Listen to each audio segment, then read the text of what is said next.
Okay, hey everyone. It is Ty from Miss this. Hopefully that's a good. All right. So today we're going to be doing another experiment, trying to reverse on this green hunter green sage green shirt. It is 100% cotton. So we were going to see if it is going to actually reverse unlike the black one, and I'll show you all the black one in a little bit. Oh, I can show you right now what it looks like as of right now. So it did gray. It gray. So this is black, the original color shirt. So it did reverse to just a light gray, not even a light gray, a dark gray. So we'll see. I don't know what I'm gonna do with it. I'm gonna try to figure something out. I probably still will add some color, but it's gonna be a liquid dye with I'd say some red, purples, or pinks or whatever, but like dark, heavy. I'm gonna do kind of a really, really thick liquid dye here. So I'll work on that in a little bit, but I wanted to do this one. So let me get going on this. This is a medium shirt. All right.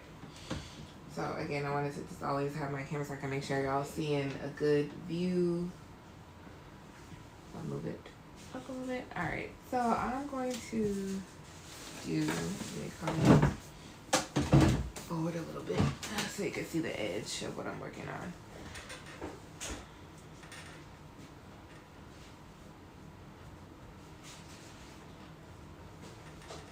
Alright, so I'm going to just do a fan fold on this fan fold design. So basically your design is going to just be from here and around to the shirt, and then it'll turn out this way. You can freehand it if you like. You can find a midpoint and then just go from that way. You can use the holes. I don't know if you guys know this. The holes in the circle and your other holes in your ruler have multiple uses. One, so they can fit in your binder, or you can kind of move it around using this to go around like that. So kind of a built-in protractor. So I want this to be my center. Now I'm using this marker that my mother had. It's called air and water soluble ink. It's disappearing ink, so we're gonna try it and see. I mean, either way, it'll probably come out in the outright bright process anyway. I'm just marking my center here. My center, I don't even know if I want to go that far from my arc because it's not a big shirt. I'm gonna just mark it here.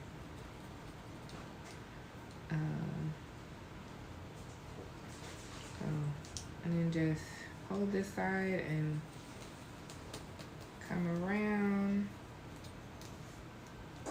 and then set it back up and do the same. Now I am not left-handed, so we'll see. This is rough. There we go. So after a little circle, and I'll just connect it for when I am doing the pleating, because when you pleat, this is all going to become a straight line.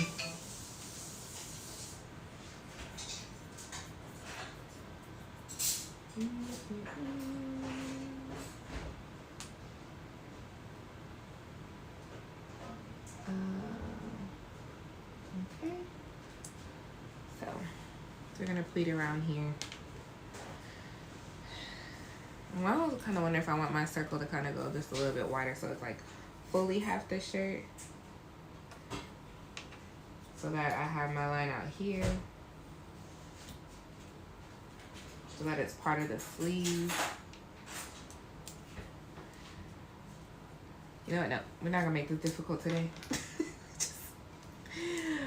We're experimenting to see if this will reverse. So that is what we're doing. Okay. So, I actually like to start up here.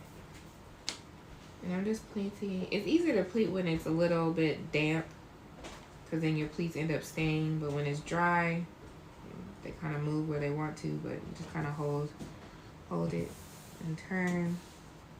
Make sure y'all can see what I'm doing.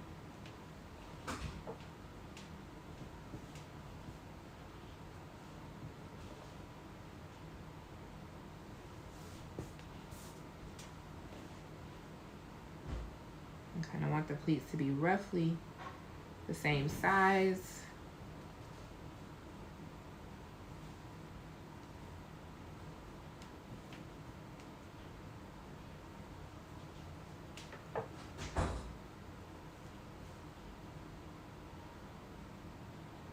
Mine are not the same height right now, but that's okay.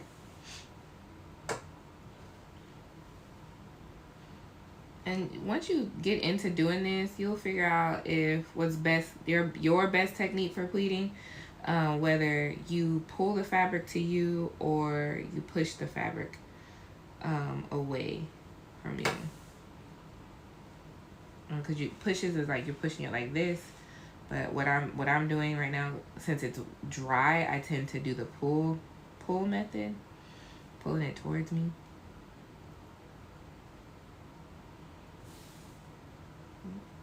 I'm gonna make sure, and I'll hold this up closer to the camera just so you can see how you're creating a straight line when I get to that point.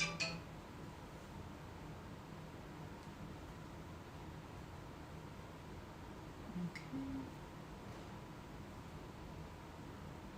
And you'll straighten out your pleats on either side of this.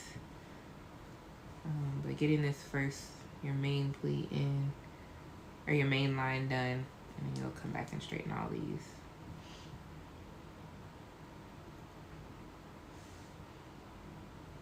And as you go, you see your line will kind of move on you.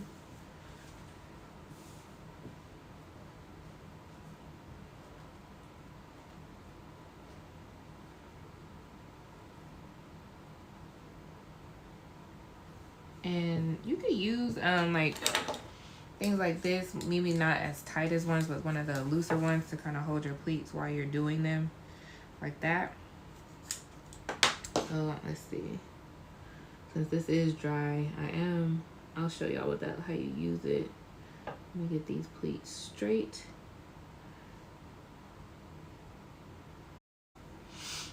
A straight line. I used a purple marker on a green shirt, so not that easily to see, but when you have a white shirt, you'll be able to see it. Carefully without bunching them upward. So you can use those kinds of, these, holding your pleats together.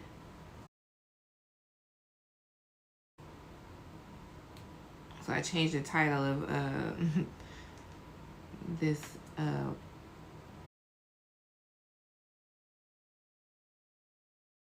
use my sinew to get this initial